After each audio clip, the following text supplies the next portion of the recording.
Current அரசியலுங்கிறது ரொம்ப மோசமா போயிட்டு இருக்கு.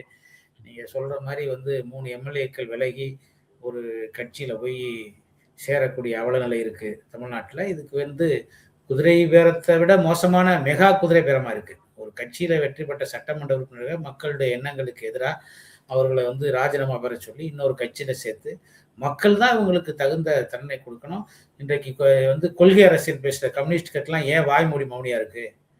கொள்கை அரசியல் பேசுற விடுதலை சிறுத்தைகள் கட்சியினுடைய தலைவர் திருமாவளவன் ஏன் வாய் மூடி மௌனியா இருக்காரு? இதுக்கு பதில் சொல்லணும்ல. ஒரு மாபெரும் இயக்கம், மக்கள் இயக்கம் 50 வருஷம் பொன்விழா கண்ட இயக்கத்த வந்து வெற்றி பெற்ற சட்டமன்ற உறுப்பினர்கள வந்து ராஜினாமா சொல்லி, இன்னொரு கழகத்துல இது எவ்வளவு இழி செயல், எவ்வளவு வந்து ஒரு மோசமான செயல். ஏன் இந்த மாரி இந்த விஜய் வந்து ஒரு புத்தி கெட்டு இந்த மாரி ஒரு அரசியல பண்றாரு? அவர் இதுக்கு தான் வந்தாரா? தூய ஆட்சி இப்படி தான் வழங்க போறாரா? ஒரு இயக்கத்த உடைக்கிறது தான் அவருடைய வேலையா? குதிரை பேரம் நடத்துறது தான் அவருடைய வேலையா? இது என்ன அரசியல்? இதற்கு பேர் என்ன அரசியல்? அதான் எங்க பொதுச் செயலாளர் சொல்றாரு. இது வந்து ஒரு பொய்க்கால் குதிரை ஆட்சி. இது வந்து அந்தி கட்சி ஆதரவோடு நடக்கக்கூடிய ஆட்சி. இது ஒரு மைனாரிட்டி ஆட்சி. இது நீண்ட நாட்களுக்கு வந்து இந்த ஆட்சி தாங்காது. இப்படி வந்து ஒரு இயக்கத்தினுடைய எம்எல்ஏக்களையே உடைச்சு ராஜினாமா பண்ண வச்சு கொண்டு சேர்க்கிற அளவுக்கு வந்து ஒரு வன்மத்தோட அலைஞ்சா இந்த ஆட்சி நீடிக்காது. அதற்கான தண்டனைய பலனை அவங்க அனுபவிச்சுதான் ஆகணும்.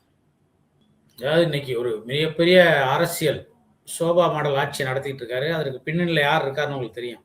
மரியாதைக்குரிய பொதுப்பணித்துறை மற்றும் விளையாட்டுத்துறை அமைச்சர் ஆதவ் அர்ஜுனா, அவங்களுடைய மாமியார் லீமா ரோஸ், இப்படி ஒரு குடும்பம் பாண்டிச்சேரியில அவங்களுடைய சார்லஸ் மார்டின் அவருடைய மச்சனை, இந்த அம்மாவுடைய பையன், அவருடைய மார்டின் வந்து அவர் பாஜக ஆதரவு நிலைப்பாட்டில் இருக்கிற மாதிரி சொல்றாங்க.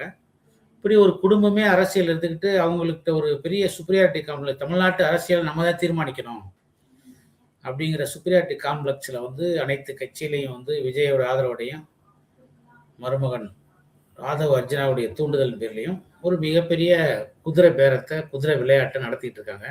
இந்த விளையாட்டு எவ்வளவு நாளைக்கு நீடிக்கும்னு சொல்ல முடியாது. அதனால எப்படியா இருந்தாலும் ராஜினாமா பண்ணிட்டு ஒன்றும் அவங்க வீட்டில் இருக்க போறதில்ல.